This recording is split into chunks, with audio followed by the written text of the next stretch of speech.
Bakit may mga tao na mas kaunti ang trabaho, pero mas malaki ang kita? Hindi to swerte, hindi rin to unfair. Ito ay isang prinsipyo. At nang natutunan ko to, nagbago ang paraan ng pag-iisip ko tungkol sa pera. Ito ang tinatawag na 4 levels of value. Natutunan ko to sa panonood kay Myron Golden. Yung level 1, tawag yan ay implementation. Ito ang pinakakaraniwan. Yung katawan mo, yun ang pangunahing ginagamit mo para kumita. Yung kamay mo, yung paa mo, yung literal na lakas ng katawan natin. Nagtatrabaho ka, kikita ka. Pero pag tumigil ka na, wala na. Doon ako dati. Naghahatid ng tinapay, nagbubuhat ng kahon. Nagtatrabaho ng buong araw para sa parehong resulta. Yung level 2 naman, unification. Dito yung level na nag-organize ka ng mga tao para magtrabaho para sa'yo. Hindi ka na mag-isa, may team ka na. Kaya mo nang kumita kahit hindi na ikaw mismo ang gumagawa ng lahat.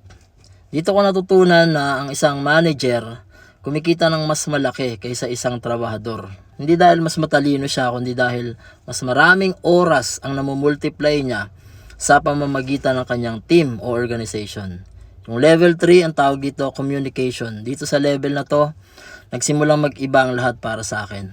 Yung salita mo, yung idea mo, yung mensahe mo, yun ang pinagkakakitaan mo. Hindi na oras, hindi na lakas, kundi yung halaga ng yung mga salita sa isip ng ibang tao.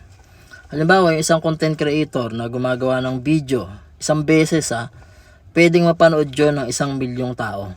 Isang beses lang niyang trinabaho yun. Pero walang limitasyon yung reach. Dito ko napagtanto ang dahilan kung bakit nagsimulang lumaki yung Shopee store namin. Hindi dahil nagtatrabaho kami ng mas marami, kundi dahil natuto akong mag-communicate ng value sa mga taong hindi ko personal na kilala.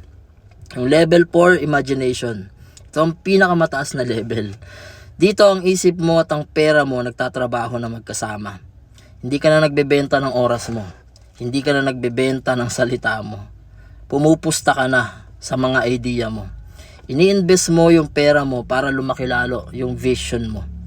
Ito ang level ng mga entrepreneur na lumilikha ng mga bagay na hindi pa nag-e-exist. Pero itong mahalaga, hindi mo pwedeng laktawan yung bawat level. Sinubukan ko yun.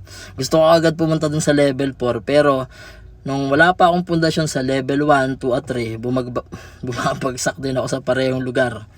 Kasi ang bawat level nagtuturo sa iyo ng kailangan mo para sa susunod na level. Yung implementation nagtuturo ng disiplina, yung unification nagtuturo sa iyo ng leadership.